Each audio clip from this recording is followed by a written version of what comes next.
ballistic trajectory. Once that's finished, it's all over. Snake, you've got to destroy the platform. Let's be honest here, Decoy Octopus has to be the worst Foxhound member in the original Metal Gear Solid. For somebody who had a fairly interesting power to mimic the identities of different people, he had a very small role in that game. Just a very predictable plot twist. Heck, he doesn't even have a 3D model. He could have made up for a very unique fight like Psycho Mantis, but he didn't deliver. Thank God we have Laughing Octopus from Guns of the Patriots for that. I am dead serious when I say the Beauty and the Beast unit is my favorite boss unit from the franchise. I even prefer them over the Cobra unit.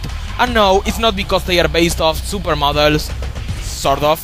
It's because they all have memorable personalities, kick-ass boss battles, and especially very dark backstories. And while I love all of these crazy girls, Laughing Octopus is hands down my favorite, especially because of her battle. Let's just get into the fight already. Laughing Octopus gets her name from the aforementioned Foxhound member, and just like him, she can mimic other people's faces. This unique ability makes up for a unique and creative boss fight that, sadly, is rather overlooked between Metal Gear fans.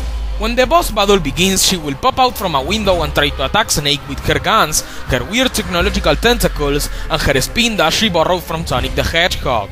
After you damage her enough, Laughing Octopus will hide around the laboratory in different ways, since she can camouflage herself. She may be hiding behind a wall or other objects in the place, and she may even disguise as Naomi Hunter or even as Otacon's Metal Gear MK2. These tricky disguises, alongside the weird yet amazing music, make up for an incredible atmosphere and a total mindfuck of a boss.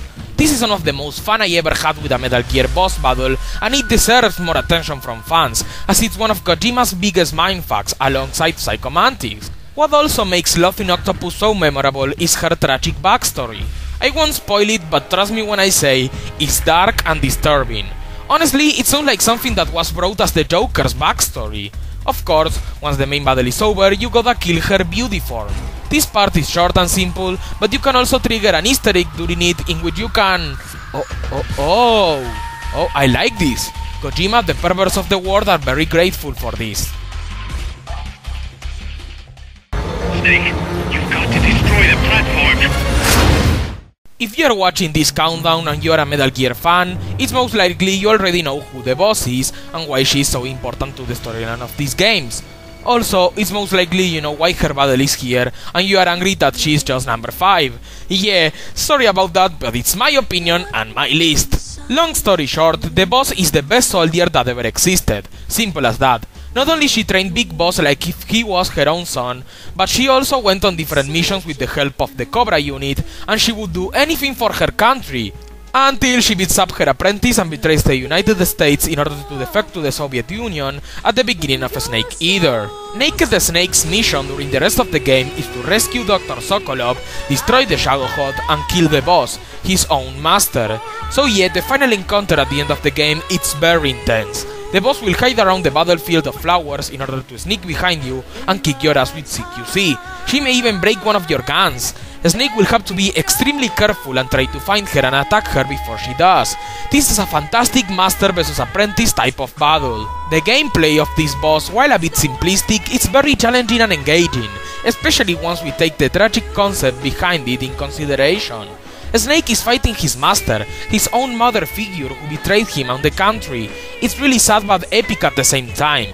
Of course, it's even sadder when the boss is laying down, almost dead, and the game forces the player to pull the final trigger in order to kill her. I said it before and I'll say it again. Damn you, Hideo Kojima! Oh, and you thought that was already pretty depressing? I don't want to quote Billy Mays, but wait, there's more! At the end of the game, Eva reveals to Snake that the boss was not really a traitor. She defected in order to steal the Philosopher's legacy from Vulcan. But when he destroyed the laboratory and the USA was blamed, she had to let Snake kill her so the country didn't get involved. This final secret is what makes Snake go insane and truly change his character for the rest of the series. He had to give up the life of his most loved person in favor of the country. Truly tragic. So yeah, this is one of the most memorable final bosses in video game history. It has a deep atmosphere, it has challenging and entertaining gameplay, and the emotional impact is just incredible. Oh my, Kojima really managed to make me care about his characters like if they were real people. What a genius, man. Rest in peace, the boss. With such an amazing battle, it's no wonder why they call you the boss, huh? Okay, that pun was awful. I'm really sorry. Snake, you've got to destroy the platform. The number 4 spot is for the Shagohod from Snake Eater, or how I like to call it, the big freaking tank! If you remember some of my old countdowns, you will know that I love this battle with passion. It's so complete and entertaining that it deserves to have a very high spot on this countdown. While technically this isn't a Metal Gear, the BFT serves the role of its leg counterpart. It's a machine with a nuclear threat that the protagonist is tasked to destroy ever since the beginning of the game. However, this tank has an advantage over any Metal Gear. Its pilot is Colonel Vulcan, one of the most sadistic and persistent villains in gaming history. So yeah, after you battle the man himself, he takes control of the nuclear tank and an amazing boss battle begins. The first phase plays a bit different than you would expect from a boss battle. The BFT will chase you down while Snake and Eva escape on her motorcycle. During this part you will have to carefully shoot every soldier that will try to take you down, kind of what you would expect from an FPS battle. Shooting them while the giant behemoth of a tank chases you down feels really epic and hectic, especially when the BFT chases you down a road while wrecking shit up. It's so intense and cinematic, I love it! And that's not even the best part of this fight. After Snake destroys the bridge the tank was standing on, Vulcan will manage to get himself out of the cliff and the second phase will begin. While Eva runs around her bike, Snake will have to shoot the BFT's drill wheels in order to stun it and then shoot the cabin to damage it while avoiding its multiple projectiles. Rinse and repeat until this phase is over. Then Vulcan will come out of the cabin and proceed to chase Eva, while Snake has to sneak around and shoot the Colonel several times until he is defeated. The second part is very entertaining. Maybe it feels a bit simplistic, but finally getting to destroy this BFT feels so satisfying, especially considering the build-up it had ever since the beginning of the game, and you finally get to kill its pilot, one of the most cruel and sadistic characters in the franchise. Oh, and the music taken on the Shagohod is amazing and creates a perfect atmosphere for the battle. And of course, I take off my hat for Big Boss, who gets the heart of Eva during this fight, one of the most attractive women in gaming history. GG Snake, GG. Cinematic, full of adrenaline, epic and satisfying, the battle against the big freaking tank is one of the most complete in the franchise and the best boss in Snake Eater. It's worthy of the number 4 spot on the list, and for a long time it was my favorite non-final boss in both the franchise and in all of gaming, even though that title was taken off it recently by the next boss battle. Let's dive into it, shall we? Damn, that was a long segment without saying the Shagohod's name. Why do I do this to myself just for bad comedy? Snake, you've got to destroy the platform. It's really weird if you think about how unimportant the Metal Gears feel in the storyline of the Metal Gear games. Yeah, I know it sounds stupid, but normally these giant nuclear mechas are usually left in second place while the plot develops the conflict of the human characters. This is not necessarily a bad thing, but it feels like waste potential at times. Of course, Kojima and his team knew this, so they gave the Metal Gears an important role in the boss fight at the number 3 spot. The epic showdown between Rex and Ray. Fuck you! Now, how many times did I say a boss battle feels epic or satisfying during this countdown? Really? That many? Fuck, my scripts are getting repetitive. Anyways, forget about all of that. This is the most epic and most satisfying a Metal Gear boss ever got. The player, as Old Snake, is controlling the Metal Gear Rex from the original MGS1 at Shadow Moses Island. After you get to use it in order to destroy some geckos and get used to the unexpectedly comfortable control scheme, you encounter Ocelot, who is controlling another mass-produced Metal Gear Ray. Yeah, you can tell Ray is the best Metal Gear model, as it was featured 3 times on this countdown already. Anyways, when the battle starts, the adrenaline you feel is through the roof. Snake will have to use Rex's different projectiles like missiles, lasers and guns, while avoiding Ray's similar weapons in order to stun it and then use a cinematic and badass quick-time event. Rinse and repeats many times. Of course, with a decent variety of weapons and quick-time events, the battle never feels repetitive or stale, especially with the mechanic monsters clashing against each other in such a cinematic and epic way. This is the most awesome thing I ever saw in this franchise! And let's not forget the song that sounds during this battle, Infinite Loop, fits the mood perfectly and it's easily one of the best boss themes in Metal Gear. Overall, the duel between Rex and Ray is not only the best Metal Gear battle and non-final boss in the franchise, but it's also a big contender for my favorite non-final boss of all time. The idea of being able to control a Metal Gear in order to destroy another Metal Gear not only was very clever, but also extremely epic. Sadly, the battle is a bit on the easy side, which prevents it from being higher, even possibly number 1. But even still, I just have no words to explain how much I love this battle. It's just fantastic. I guess there is nothing else to say except for Metal Gear. Snake, you've got to destroy the platform. Who would have guessed gamers were going to love a politician so much?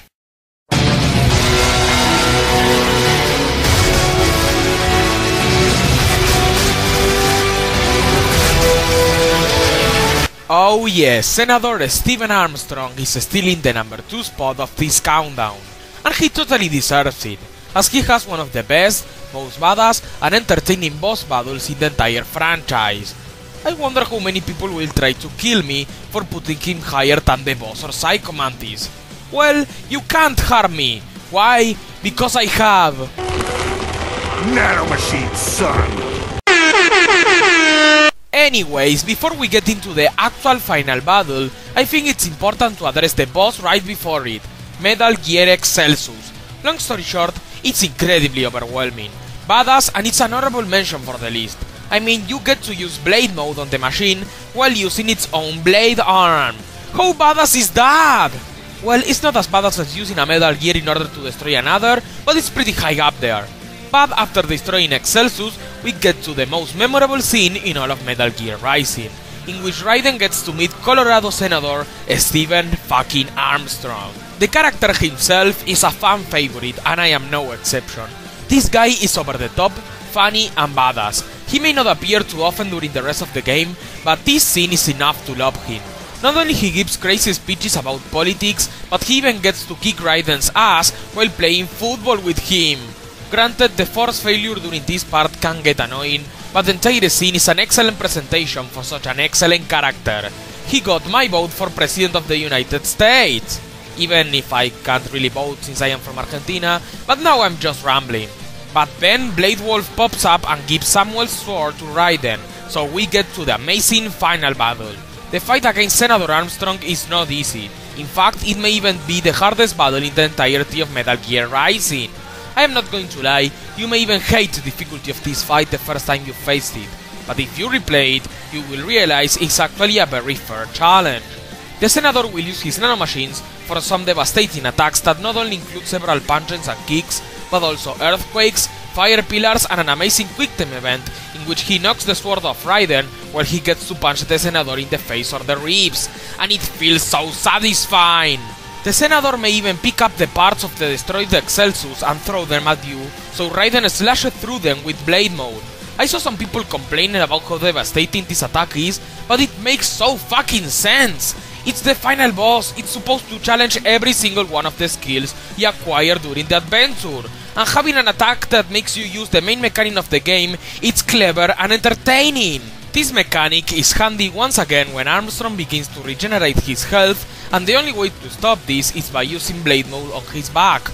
Of course, after you damage him enough, the battle ends with some amazing and cinematic quick time events that wrap up the game in a fantastic way. And of course, I just have to mention the music of the battle against Senator Armstrong. It has to be this way. This is, in my opinion, the best boss theme in the entire franchise. The instrumentation is excellent.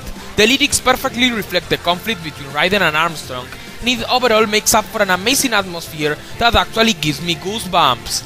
This is the definitive final boss theme. So yeah, I am sorry if Senator Armstrong is higher than other beloved bosses in the Metal Gear franchise, but he fucking deserves it. The character himself is hilarious and over the top. The music is perfect, the challenge is fair, the action is cinematic, and it's overall a very well put together final boss battle that will remain in the players' heads for ages. Definitely the best boss battle in this spin-off. Rest in peace, Steven. You and your meme-creating nanomachines will be remembered by many. Okay, this has been a long countdown, but before we get into the obvious number 1, let's do a recap. Number 15, The Sorrow. Number 14, Grey Fox. Number 13, the mass-produced Metal Gear Race. Number 12, Metal Gear Ray from Rising Revengeance. Number 11, Sundowner. Number 10, Liquid Snake. Number 9, The Fury. Number 8, Jetstream Sam. Number 7, Psycho Mantis. Number 6, Laughing Octopus. Number 5, The Boss. Number 4, the Shagohod, aka the big freaking tank. Number 3, Metal Gear Rex vs Metal Gear Ray. And number 2, Senador Nanomachines Armstrong. Also, don't forget to check the description of this video for some honorable mentions.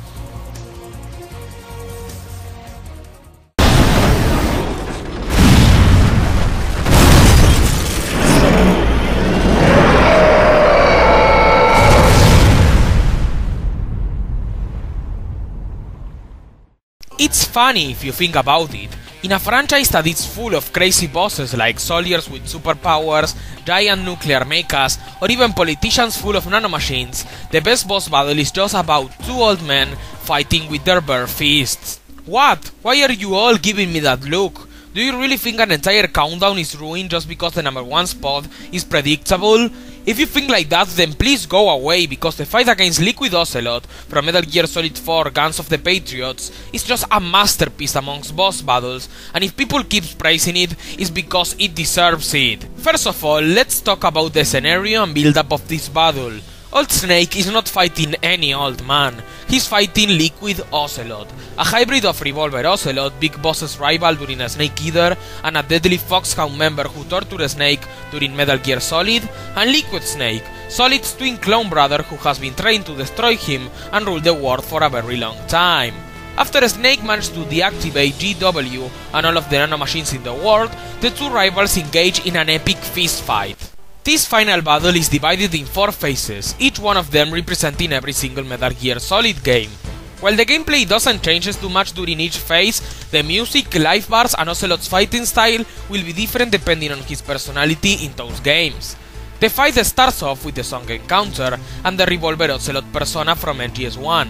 Then it will be followed by the song Tanker Incident and his Liquid Ocelot persona from NGS2. And then the song Snake Eater will play while he goes into his Major Ocelot persona from NGS3. The idea of changing music and personalities was just very clever in order to make the perfect throwback to the 3 games that have been building up this battle. Before I played this final boss, I thought the gameplay looked very simplistic, but boy was I wrong. This is as complex as a fighting game. All the Snake can crouch, punch and make combos in order to defeat Liquid Ocelot. Of course, no matter which phase, your opponent won't back down. This is a very challenging battle that will keep you on your toes without hesitation, and it feels extremely satisfying when you manage to drain some health from him. Oh, and after you land some hits, you can activate some quick time events that actually work quite well to add some incredible cinematic action into the mess. Oh, and you can trigger an Easter egg in which Liquid will smooch Snake on the cheek. Yeah, weird but adorable. Finally, after the 3 phases, both Old Snake and Liquid Ocelot will be exhausted and try to land the last punches before one of them dies. And you can feel every single hit in such a dramatic way, especially with the use of the song Old Snake, that finally wraps up this final boss in an emotional and tragic manner. Let's not forget that after this perfect final boss, we get to see a perfect ending in which every character gets a satisfying closure to their stories. No wonder why so many people call it the best video game ending of all time, and I am no exception. I am not going to lie, this boss battle is the main reason I wanted to play Metal Gear Solid 4. Yeah, the rest of the game and the story are amazing, but this final boss is so perfect that it's worth being faced by everybody. The emotional impact is very prominent. It has been building up for 4 games. The throwbacks to the other games, especially with the epic music, are very clever. The atmosphere with the sunset on the background gives you goosebumps. And finally, the gameplay is complex, entertaining and challenging. I am Obsidious fan, and I think the final battle against Liquid Ocelot from NGS4 Guns of the Patriots not only is the best boss battle in the franchise, but also one of the best bosses of all time, and it deserves to be remembered by every gamer as a masterpiece. Let me say that I can't wait for the Phantom Pain to be released. That game will be amazing, and I am sure we will get to face even more epic bosses. Thanks a lot for watching, and I swear to God that this was the last boss related countdown you will see from me in a while. You have my word. Thanks a lot for watching, see you guys next time.